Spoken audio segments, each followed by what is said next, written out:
7ই December শুরু হয়েছিল ক্লাসটা, আজকে জুন মাস, প্রায় 7 মাসের হতে চলল।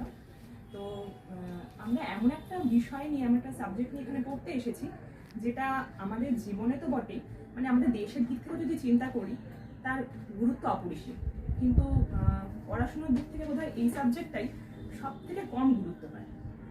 মানে আমরা যা যা পড়ছি সেগুলো, ডাক্তারি, ইঞ্জিনিয়ারিং, বিভিন্ন ক্ষেত্রে যা যা পড়ছি সেগুলো যেমন প্রতিটার গুরুত্ব আছে, সেটার গুরুত্ব অনস্বীকার্য, এবং এগ্রিকালচারের যে কি প্রভূত গুরুত্ব আমাদের প্রত্যেকের জীবনে রয়েছে সেটা তো আমরা অস্বীকার করতে পারি না, কিন্তু সেটাই বোধহয় সব থেকে বেশি অবহেলিত হয়, অন্তত পড়াশোনার ক্ষেত্রে তো বটেই।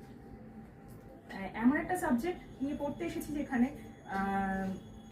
যার 50%-এর উপর মানুষ সেই জীবিকার সঙ্গে জড়িত। প্রচুর জমি যে কাজে লাগানো হচ্ছে, যার থেকে ফিনান্সিয়াল, মানে আমরা রপ্তানি করে প্রচুর আয় করছি, কিন্তু সেটার প্রতি একটা অন্তপক্ষে কৃষিক্ষেত্রে প্রাথমিক স্তরে ছাত্রছাত্রীদের মনে একটা যে আগ্রহ তৈরি করা, সেটার প্রচেষ্টা কোথাও একটা একাডেমিক লেভেলে সেটার একটা কোথাও একটা নেতিবাচক দৃষ্টিভঙ্গি এই সাবজেক্টটার প্রতি কিন্তু দেখানো হয়।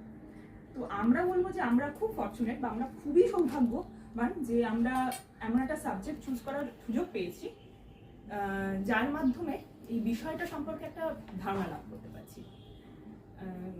যদি আমাদের সিলেবাসের দিক থেকে চিন্তা নাও করি, যে আমরা WBCS এর একটা অপশনাল পেপার হিসেবে এটাকে সিলেক্ট করেছি, সেটাকে যদি নাও ভাবি, তাছাড়াও আমাদের চাষ কি করে হচ্ছে, যে জিনিসটার উপর আমাদের জীবন, যে জীবিকা, যে জিনিসটার সঙ্গে জীবন অঙ্গাঙ্গিকভাবে জড়িয়ে রয়েছে, আমাদের স্বাস্থ্য, কারণ আমরা জানি তো বিভিন্ন ধরনের রাসায়নিক ব্যবহারের ফলে তার কি ক্ষতিকারক প্রভাব আমাদের শরীরে ঢুকছে বা আমাদের পরবর্তী জেনারেশনের মধ্যে ঢুকে যাচ্ছে, তো সেই বিষয়গুলো সম্পর্কেও একটা ধারণা তো লাভ হচ্ছে।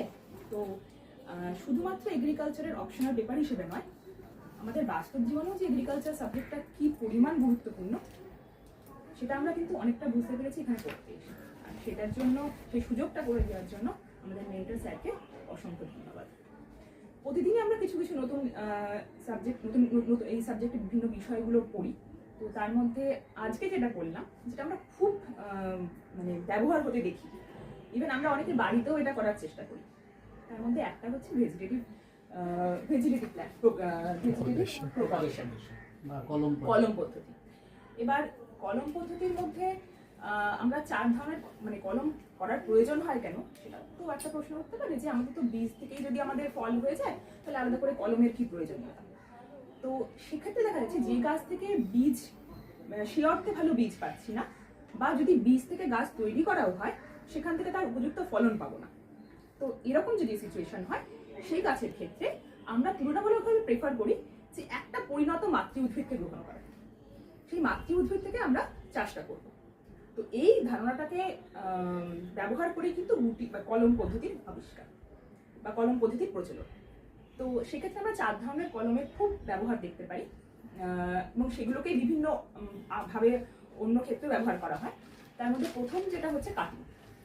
একটা গাছের, একটা পরিণত গাছের ওপরের কিছুটা অংশ কেটে নেওয়া হচ্ছে, এবং কেটে নিয়ে তার মধ্যে উপযুক্ত হরমোন লাগানো হচ্ছে। কাণ্ডের ক্ষেত্রে বলছি, কাণ্ডের ক্ষেত্রে প্রথমে কিছুটা অংশ কেটে নেওয়া হচ্ছে, তার মধ্যে উপযুক্ত হরমোন লাগানো হচ্ছে, লাগিয়ে সেটাকে বালি বা মাটি বা কোকোপিট এরকম কিছুর মধ্যে রোপণ করা হবে, এবং তারপরে যখন সেটা থেকে উপযুক্ত পরিমাণ আমার শিকড় বেরিয়ে যাচ্ছে, তখন সেটাকে আসল যে জমিতে রোপণ করে এক ধরনের ফলন হতে পারে। এক্ষেত্রে অনেক ক্ষেত্রে শিকড়ের ব্যবহার করা হয়, যেমন আমরা দেখছিলাম যে গাছগুলো একটু নেতিয়ে পড়া টাইপের, যেমন ধরা যাক পটল হতে পারে বা রাঙালু হতে পারে, এগুলোর ক্ষেত্রে তো এগুলোর খুবই ব্যবহার হয়, যে শিকড়টা কেটে শিকড়টাকে কলম হিসেবে ব্যবহার করা হয়।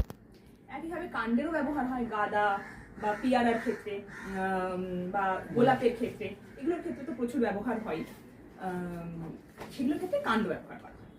তো এটা একটা কলম পদ্ধতি গেল। পাতা, আমাদের পাখিরকুচি গাছের ক্ষেত্রে দেখা যায় পাতা থেকেই শিকড় বের হয়, যে শিকড়টাকে, মানে সেই গাছটাকে আমরা ব্যবহার করি। এইগুলো এক ধরনের, এটা এক ধরনের কাটিং পদ্ধতি। দ্বিতীয় যে কলম পদ্ধতিটা আমরা দেখলাম, সেটাতে আমরা পেলাম যে লেয়ারিং এর ক্ষেত্রে একটা কাণ্ডকে আমরা প্রথমে মোটামুটি একটা HB পেন্সিলের যেরকম, মানে কি বলবো, যেরকম তার মানে ব্যাসার্ধ হবে, পরিধি হতে পারে, ব্যাসার্ধ হতে পারে, সেরকম একটা কাণ্ডকে নিয়ে তার বাইরে একটা লেয়ার তৈরি করবো। সেই লেয়ারটা হতে পারে সার মিশ্রিত মাটি বা উপযুক্ত কিছু হরমোন তার মধ্যে দেওয়া থাকবে, দিয়ে সেই লেয়ারটা তৈরি করা হবে। এবার ওই লেয়ারটা তৈরি করার পরে এবার এখানে আবার 3 ধরনের কাজ করা যেতে পারে। প্রথমে এমন হতে পারে যে আমি গাছের ডালের মধ্যেই ওই গুটিটা তৈরি করবো, এবং গুটি তৈরি করে তারপরে যখন তার থেকে শিকড় বেরিয়ে যাবে তখন সেটাকে কেটে আমি মূল জমিতে রোপণ করবো। সেটা একটা পদ্ধতি। তো এটাকে আমরা গুটি কলম বলছি। 2 নম্বর পদ্ধতি দেখছি যে যেটা পেয়ারের ক্ষেত্রে আগের দিন স্যার আমাদের বোঝাচ্ছিলেন যে পেয়ারের ক্ষেত্রে এটার বহুল ব্যবহার আছে। একটা পেয়ারা গাছের ডাল, আমি পেয়ারা দিয়েই বলি, একটা গাছের ডাল সেটাকে জোর করে দড়ি দিয়ে বেঁধে মাটিতে ঢুকিয়ে দেওয়া হলো। এবার সেটা ঢুকিয়ে দেওয়ার পরে যখন সেই ফাটা অংশ থেকে তার শিকড় বেরোচ্ছে তখন সেই অংশটাকে মূল গাছ থেকে কেটে বাদ দিয়ে দেওয়া হচ্ছে। এইভাবে একটা গাছ তৈরি করা হচ্ছে। তো এটাকে দাবা কলম বলা হচ্ছে। আরেকটা যেটা বলা হচ্ছে সেটা হচ্ছে সরবিল কলম। সেটা হচ্ছে জুঁইয়ের ক্ষেত্রে দেখতে পাওয়া যায়, বেলের ক্ষেত্রে দেখতে পাওয়া যায়। সেক্ষেত্রে তাদেরও ওই নরম ডালটাকে ওইভাবে মাটির মধ্যে ঢুকিয়ে কলম তৈরি করা হচ্ছে। তো এটা আরেকটা পদ্ধতি গেল। এরপরে যে কলম পদ্ধতি দেখি সেটা ড্রাফটিং বলা হচ্ছে। ড্রাফটিং এটাও একটা খুব প্রচলিত একটা কলম পদ্ধতি, যেটা আম গাছের ক্ষেত্রে তো প্রচুর দেখতে পাওয়া যায়, বা বড় বড় গাছের ক্ষেত্রে দেখা যায় যে মানে তলার শিকড় যেটা রুট স্টক, সেটা একটা এমন একটা গাছ নেওয়া হয় যার জল শোষণ করার ক্ষমতা বা মাটি থেকে রস শোষণ করার ক্ষমতা প্রচন্ড বেশি থাকবে।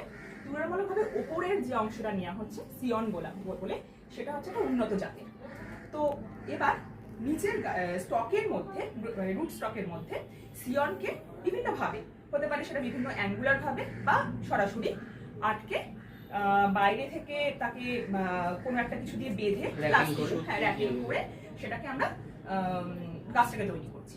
এরপর যখন গাছটা ধরে যাচ্ছে কিছুদিন পরে, তখন ওই আবরণটা খুলে দিচ্ছি, দেখা যাচ্ছে আমি যেমন গাছ চাইছি বা যে জাতের গাছ চাইছি সেটা সেই উন্নত প্রজাতির গাছ কিন্তু আমি পেয়ে যাচ্ছি। এরপরে আরেকটা যেটা দেখলাম সেটা হচ্ছে একটা চোখ কলম, বাড়ি বা চোখ কলা। তো চোখ কলমের ক্ষেত্রে যেটা করা হয় যে গাছের কাণ্ড আর পাতা ঠিক মাঝখান থেকে তো চোখ বেরোচ্ছে, সেই চোখটাকে কেটে নিয়ে আমি যে গাছে লাগাতে চাইছি, আমার যে গাছে আমি মানে মাদার গাছ যাকে আমি যার মধ্যে বসাতে চাইছি, সেখানে একটা টি আকৃতি শেপ তৈরি করছি। সেই টি আকৃতির শেপের মধ্যে সেই চোখটাকে প্রতিস্থাপন করা হচ্ছে। এবার সেই টিটাকে সেই প্রতিস্থাপন করার পরে শুধু ওই চোখটাকে বাদ দিয়ে বাকি অংশটাকে ঢেকে দেওয়া হচ্ছে। এবার নির্দিষ্ট সময় পরে যখন ওই চোখটা ওই গাছেরই একটা অংশে পরিণত হচ্ছে, তখন সেটাকে বাঁধনটা খুলে দিয়ে নর্মাল গাছ হিসেবে ব্যবহার করছি। তো এইরকম যে 4টে মানে কলম পদ্ধতি দেখলাম, সেটা বহুল প্রচলিত আছে। চাষের ক্ষেত্রে তো বটেই, কিন্তু আমাদের দৈনন্দিন জীবনেও আমরা মোটামুটি মানে এগুলো ব্যবহার করেই থাকি। ছাদ বাগানে, হ্যাঁ।